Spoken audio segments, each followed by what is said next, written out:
Wilbur's tone was clearly accusatory. Farron smiled awkwardly and said, "Bro, sometimes it's just the way things are. When these people work together, it's difficult for the higher-ups to handle them. This sounds more like they're avoiding trouble rather than handling it," he commented nonchalantly. Farron knew that Wilbur was harboring some resentment, so he said, "Don't worry, I'll fix this." Farron took his phone out and immediately made a call. Very soon, someone answered his call. "Farron, why are you calling me?" "Uncle Chandler, I'm at a restaurant on the west streets of Castleberry.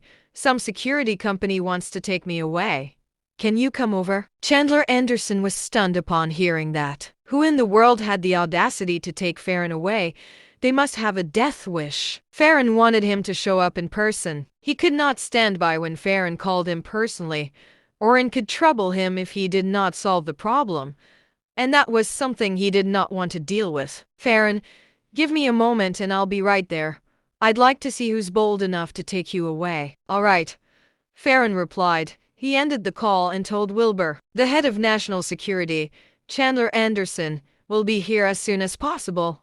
He'll handle it. Is that satisfactory, bro?" He truly is the son of Orrin Campbell.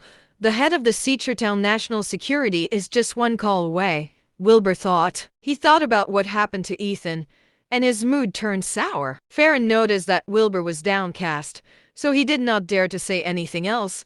Instead, he just glared at Aaron and the others. Farron was in charge, so Wilbur did not bother to acknowledge Aaron and the others. He talked to Ethan instead. They talked about how things were when they were working as mercenaries abroad back then. The colors seemed to have returned to Ethan's face again, making him look a lot livelier. Meanwhile, Farron was trembling as he heard them talk. Gosh! He was a mercenary, and he was the team captain too. Ethan Osborne used to be one of his soldiers. He was a tough fighter who went through hell, Farron thought to himself. Farron finally realized why Wilbur was so angry. His comrade was being badly mistreated.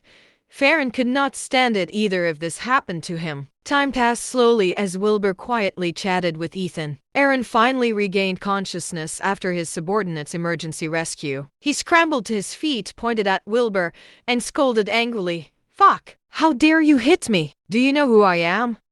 "Save that question for your mother. I have no idea who you are," Wilbur responded casually. It was very insulting, and Aaron almost choked due to his anger. He yelled, "Guys, go beat him up." However, his subordinates did not dare to. Wilbur punched Aaron so hard that he almost died. They witnessed it with their own eyes. Aaron was instantly enraged. He scolded, "Fuck. I didn't pay you guys to just stand around. You'll be fired if you don't beat them up." They did not want to lose their jobs, so they moved toward Wilbur. Two police cars rushed over at high speed and pulled up in front of the restaurant. A middle-aged man wearing a white shirt got out of the vehicle. He glanced sternly at Aaron and the others. Aaron and the others did not dare to move. They were just security guards, and they were currently faced with actual law enforcement.